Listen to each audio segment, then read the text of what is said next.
Okay everyone, good afternoon. Welcome back. This is the third in my series of lockdown videos. Today we're going to talk about waltz and some of the basic principles of rise and fall and sway. Those who have just done the very basic steps of waltz, you should be able to use this. And also improvers and advanced dancers, is always useful to be reminded of these sort of technical issues. So we're going to start off talking about rise and fall. So I'm just going to do some close change basics, going forwards and then backwards. I'm going to, before I even set off, I need to lower into my supporting foot. So if I'm going to step off with my left foot, I'm going to slightly compress the right knee so that I can get a good drive forward, take a decent step, and then I'm going to step with a heel lead forward with my left foot. And then as I take the weight onto that left foot, I'm going to start to rise. The right foot closes towards the left foot, then it's going to take a step to the side on the ball of the foot. We're going to continue to rise now as we take the weight into the right foot.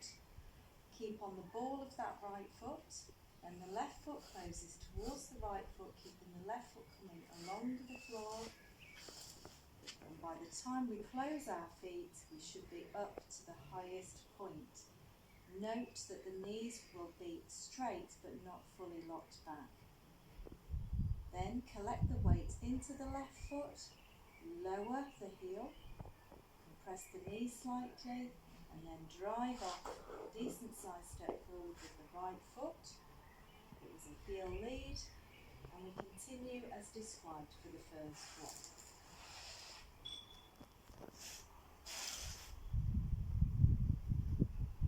Etc. And this is quite difficult on patio because we should be sliding the feet along the floor, which is quite difficult, as you can see. Okay, so that's the principles going forward of your rise and fall.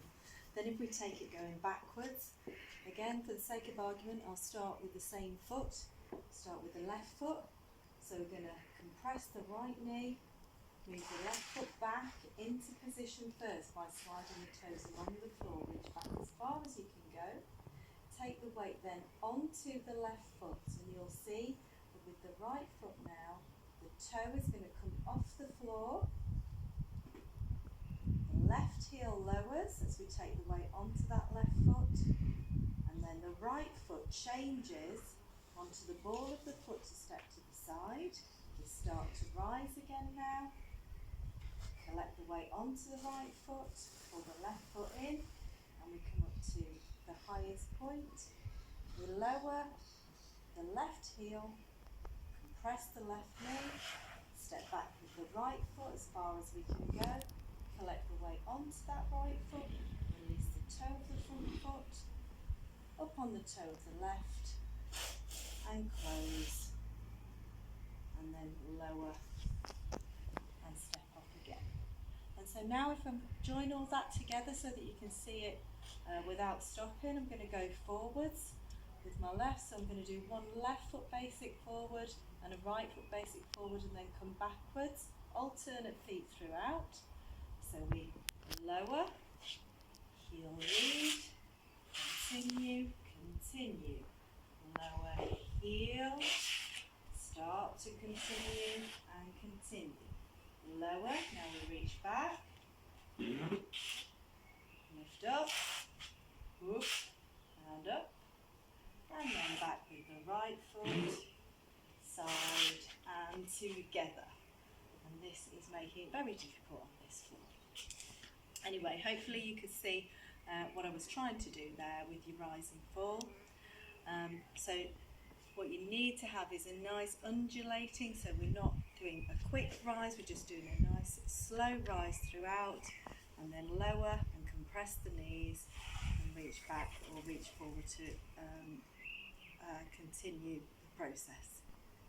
Okay, so in general, the rules for rise and fall are pretty much the same. There are various exceptions, but if you follow the rule of down on one, continue to rise on two, and then continue to rise on three and lower at the end of step three, then generally speaking throughout your waltz, that should work. There are some exceptions. The obvious exception will be a hesitation turn, which is down. There is no rise on a hesitation, so that stays down into compressed knees. When you do all three steps, you've just got to drag up, and there's no rise at all.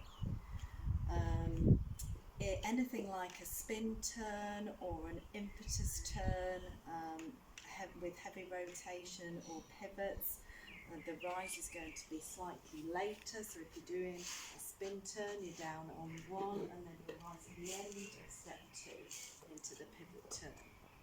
Same on an impetus turn or an open impetus turn, you rise at the end of two and come out up onto the toe on step three.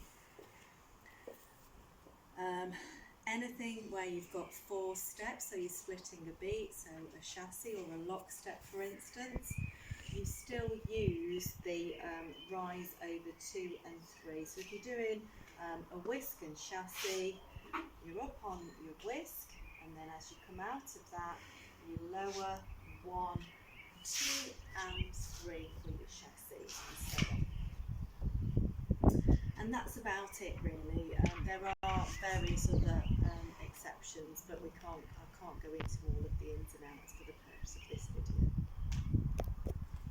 And next we're going to go on to sway, which is used really mainly for effect in the waltz. It helps to go into turns and things. It's used to help with your turns and rotations, but it is mainly for effect. So the principles of sway, if you're using a basic step, so I'll just use your forward side together close change. So if I'm going forwards on my left foot, I'm then going to tilt my body towards that left foot over steps 2 and 3. So there's no sway on your driving step number 1 here. But then as we come to the side onto the right foot, we'll start to sway to the left, and as we close our feet, that sway is held. Then, as we lower and change feet, we straighten up, and we're still straight for the next step, coming forwards or backwards, wherever you're going, and then we sway in the opposite direction. And so that can then just keep moving from one side to the other. Okay? And you've got the same sort of thing if you're going backwards. So if I'm going back on my left foot, as I do the side together to the right, I'm going to sway towards that left foot. So left foot leads on one, I then sway towards my left foot. Right foot leads, I sway towards my right foot, and so on.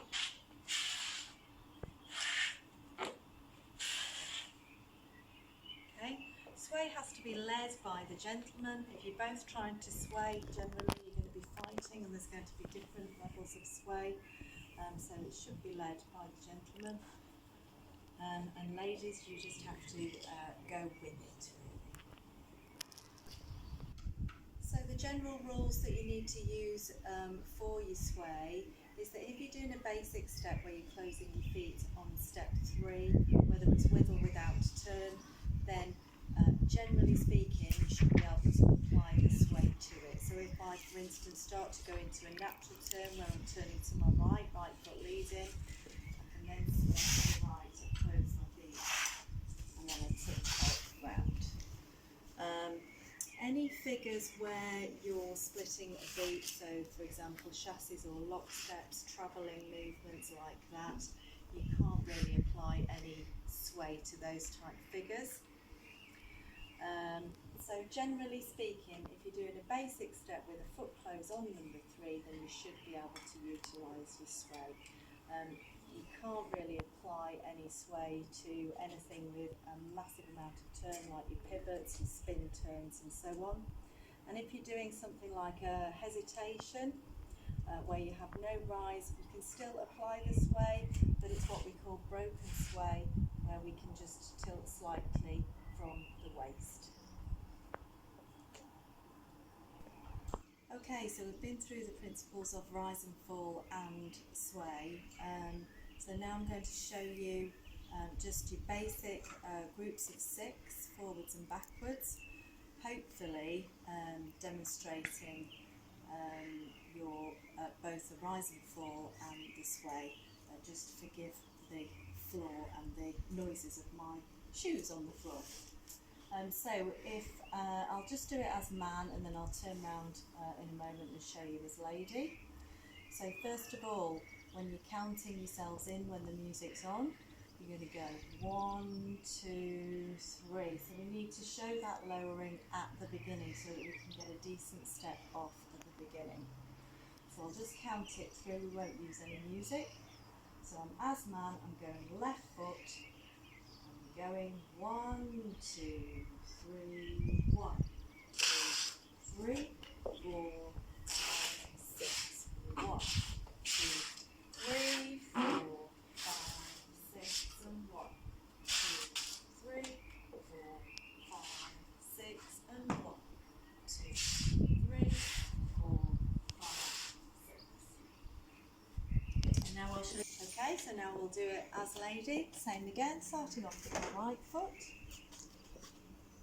1, 2, 3, 1, 2, 3, 4, 5, 6, 1, 2, 3, 4, 5, 6, 1, 2, 3, 4, 5, 6,